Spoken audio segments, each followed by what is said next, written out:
सम्मानित मुल्क के मालिकों, मैं बौद्ध भिक्षु सुमित रतन आज एक बहुत ही महत्वपूर्ण विषय पर आपके बीच में चर्चा करने के लिए आया हूं। पूरी दुनिया में चर्चा है कि अमेरिका में भारत से गए जातिवादी लोगों ने, मनवादी लोगों ने अमेरिका में भी जाति की स्थापना के लिए संघर्ष किया है। बहुत दिनों से वहां आए दिन जातिवाद, छुआछूत फैल रहा था, नफरत फैलाई जा रही थी।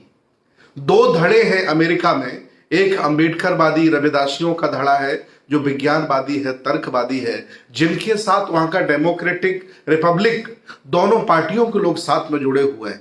सो कॉल्ड ईसाई भी इनके साथ खड़े हुए हैं। दूसरा तबका है जो भारत से गया है वहां नौकरी करने, मजदूरी करने, जिसे हम मनुवादी कह सकते हैं, सामंतवादी कह सकते हैं। पूरे अमेरिका का माहौल नफरतवादी, जातिवादी बनाने का प्रयास किया गया। अभी हाल ही में वहां एक बिल लाया गया, एक सीनेटर में बिल लाया गया और उस बिल के माध्यम से पूछा गया खास तौर से भारतीय लोगों से कि जाति व्यवस्था के पक्ष में कौन है और जाति व्यवस्था के खिलाफ कौन है। तो मैं दावे के साथ आज आपसे बताना चाहता हूं कि जिस तरह से भारत में मानवतावादी, समतावादी, अंबेडकरवादी जातिवादी व्यवस्था के खिलाफ लड़ रहा है, उसी तरह से अमेरिका में भी जो बुद्धिस्ट विचारधारा के लोग हैं, जो अंबेडकरवादी हैं, इन्होंने लोहा संभाला और जाति मुक्त अमेरिका का अभियान चलाया।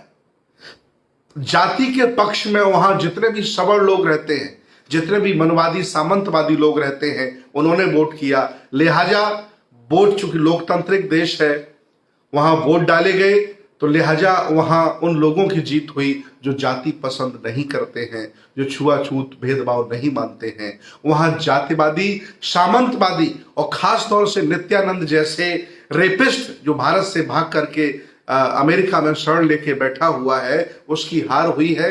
हालांकि उसने बहुत प्रयास किया कि अमेरिका में भी जाति बनी रहे, लेकिन वहां के रिपब्लिक और डेमोक्रेटिक लोगों ने, वहां के स्थानीय ईसाइयों ने अंबेडकरवादियों का, रविदासियों का, मानवतावादियों का, समतावादियों का साथ दिया और अमेरिका में इन जातिवादी छोटी सोच के लोगों की हार हुई है।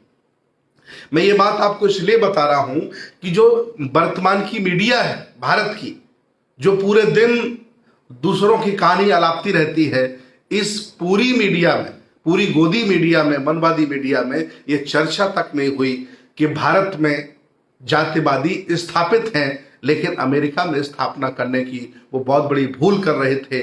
उनको वहां बिल बना करके वोट के माध्यम से हरा दिया गया है, उनका गला घोंट दिया गया है। अब अमेरिका जाति मुक्त कंट्री बन गया है। पूरा यूएसए में यह अभियान चल रहा है। ये जहां भारत के लोग मनवादी, जातिवादी जहां जहां जाते हैं, वहां वहां ऊंच नीच का भाव फैलाते हैं, वहां वहां बुराइयां एक दूसरे की करते, नफरत फैलाते हैं। लेकिन अमेरिका ने सीनेट के माध्यम से वोट कराकर उन लोगों का मुंह तोड़ जवाब दिया है और उस अभियान में वहां की दोनों पार्टियां, रिपब्लिक और डेमोक्रेट, दोनों अंबेडकरवादी, मनुवादी, अंबेडकरवादी और जो लोग हैं, बुद्धवादी लोग हैं, मानवतावादी हैं, समतावादी लोग इनके साथ खड़े हो गए और जातिवादियों को बुरी तरह हरा दिया है। ये बहुत खुशी की बात है। इसलिए जाति मुक्त भारत की परिकल्पना करने वालों, हिम्मत मत हारो, साहस मत छोड़ो, लगे रहो। आज नहीं कल ये सम्राट अशोक के सपने का भारत, बुद्ध के सपने का भारत, बाबा साहब के सपने का भारत बनेगा। और हम, ये जो फर्जी लोगों ने हमें जातियों में बांट करके हमें लूटने का काम किया है, उनको सबक हम सिखाएंगे। बस धैर्य रखे रहिए। पूरी दुनिया आज हमारे साथ खड़ी है। पूरी दुनिया के बड़े बड़े विकसित देश हमारे खड़े हैं, क्योंकि ये जाति ईश्वर ने नहीं, किसी व्यक्ति ने नहीं, ये आदमी ने बनाई है, वो भी ब्राह्मण ने बनाई है।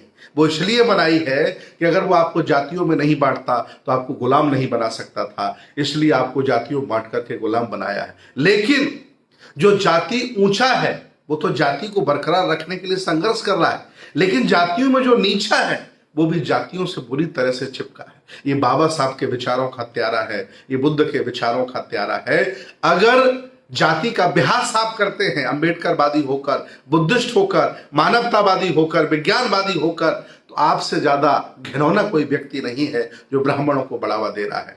अमेरिका ने इनको हराया है, हम भारत में भी इनको हराएंगे। जनमत तैयार करेंगे, लोगों को विज्ञानवादी बनाएंगे, तर्कवादी बनाएंगे, अंबेडकरवादी बनाएंगे। यह अभियान रुकेगा नहीं, जाति मुक्त भारत भी होगा, अमेरिका हो गया है। बहुत बहुत धन्यवाद, बहुत बहुत साधुवाद।